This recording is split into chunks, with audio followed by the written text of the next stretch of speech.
Hello, this is Mr. Evilcheese, and this is my review, well, sort of review, of a custom figure that I made for the Walking Dead McFarlane Toys 5-inch figures. That would be a custom zombie, or walker, if you want to be picky. And there he is. Now, this figure I started last year, like the beginning of summer, and then I kind of just kept putting it off, putting off,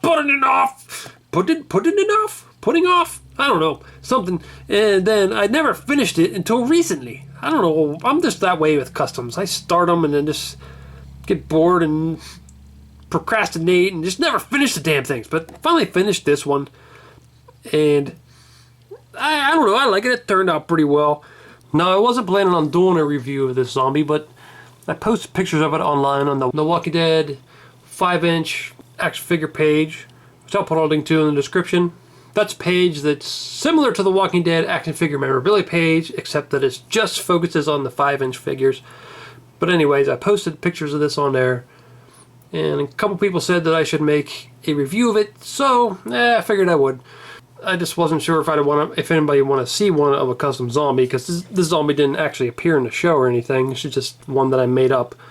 But if some people want to see it, I guess I'll make it. It's fun to do the review anyway. The whole reason I made this one is because I've seen some people online, they were making custom Darryls where they gave him the biker sleeves, and they did that by buying an extra governor and an extra Darryl, and, you know, switching their arms to make this Darryl. Except that his hand isn't missing, which I don't know where it is. It must have fell out of the box. But as you can see, I never finished this custom, never painted these or nothing. But because I had the extra pieces, I took the arms off of Darryl, stuck them on the governor's body, removed the jacket, and I figured, well, I could turn that into a zombie or something. So I came up with a zombie that I wanted to make. I drew a little picture of what I wanted and tried to make them. And one of the things I wanted to do was I wanted to give him like a red flannel shirt. What made me think of that was just like the Dawn of the Dead zombie, the flannel shirt zombie. And then I wanted to give him some like long gray hair and a beard and stuff. I don't know why, I thought that'd be a cool one, like an old man zombie with long hair and a beard. I thought that looked pretty cool. And I wanted to make him really gory.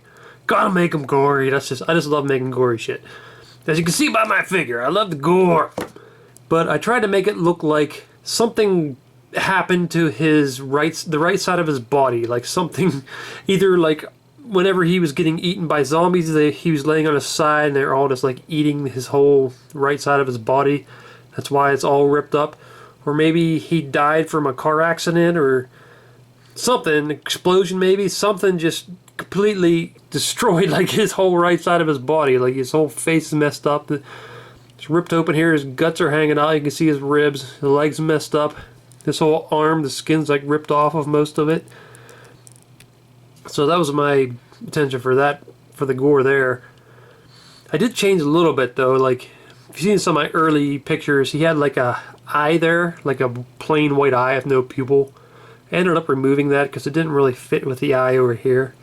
It just didn't look like they go together, so I took it out completely. So he's just missing his eye, which makes more sense anyway.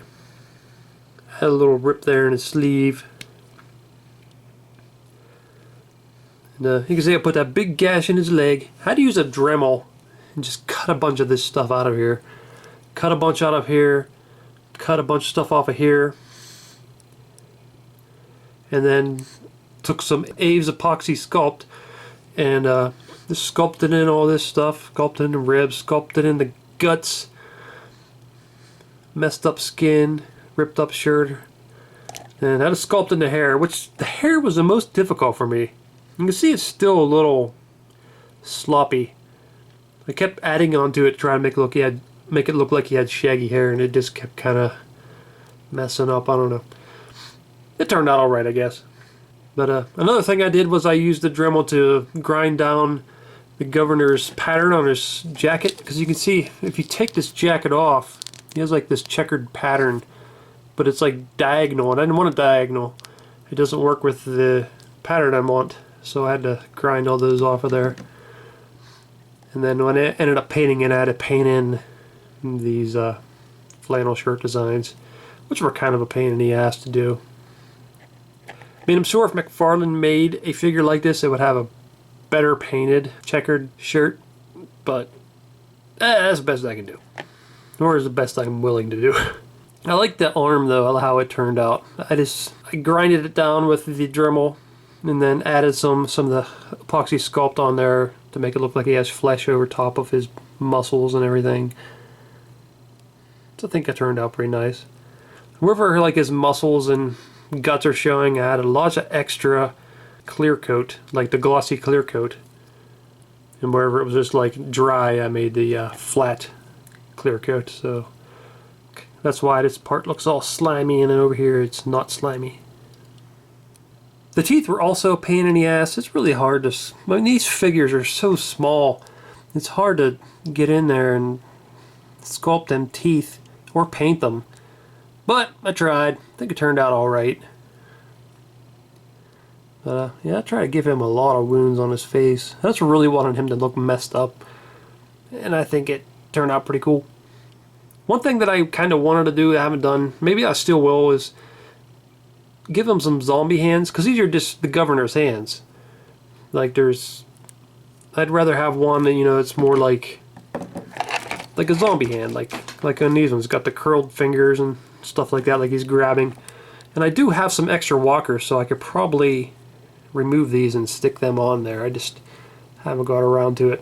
I'm not sure if I will. That's why I'm doing the review now, because right now I consider them finished. But maybe I'll add something some other time. I don't know. But there you can see the guts there, ribs, nice slimy gloss on them. I like the way the skin turned out there too, just showing a little bit. There, sculpted his shirt kind of hanging down. I like this part too right here. The way that there's those holes in his skin there. I think that looks awesome. And I painted Governor's pants blue to make them look like blue jeans. Painted his black boots more of like a brown color. To add it on this pocket. And sculpt on the beard. And the beard wasn't too bad. The hair was bad, but not the beard. It was pretty easily. Try to sculpt like the shape of the bone around the eye. I think that turned out alright. I gave him this little hole in his knee there. So basically he's got the articulation that the governor had. Well, the governor with Daryl's arms, if you can imagine that. So this is actually more articulated than most of the McFarlane's Walker figures, because most of them aren't very articulated. But because I use human characters to make this body, it makes them a lot more articulated. Fully articulated arms. This one hand must keep popping off his wrist though. The head is a little limited though. Doesn't want to turn a whole lot, and it's because of this beard and a little bit because of his hair back here. I mean, I could have sculpted it in a way that it didn't interfere, but it still works pretty good. No articulation here. I don't think there was much before anyway. And down here, the governor didn't have a whole lot of articulation at his legs, so I'm not going to get much there. And down at the knees, you can do that. You can spin. Then there's a little bit of articulation down here at the ankles, not a whole lot. So that's it for articulation. And there he is next to the two figures that I used as the basis for him. The governor and Daryl's arms. And there he is next to some of the other McFarlane's walkers. I think he fits in pretty well, I guess. He's a lot more colorful than the others because of his blue jeans. Maybe I should have made him a little more faded looking. And there he is next to a couple of the humans. Series 8, Rick Grimes, and my custom clear Michonne, which I used the Series 3 Michonne for. So that's my custom walker. I didn't really give him a name. What should his name be? I don't know what the hell to call him. What do you think I should call him? I mean, he looks like sort of like a redneck. I don't want to call him redneck zombie. He almost kind of looks like a bum too, I guess. I don't know. I mean, I kind of think he looks like Joe in a way. Joe the Clamor. He didn't have hair this long, and his beard wasn't that long or nothing, but he's not supposed to be Joe. I don't know. What should I call this guy?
Well, thanks for watching my review, sort of review, of my custom zombie figure. And this is Mr. Evilcheese. Thanks for watching and goodbye.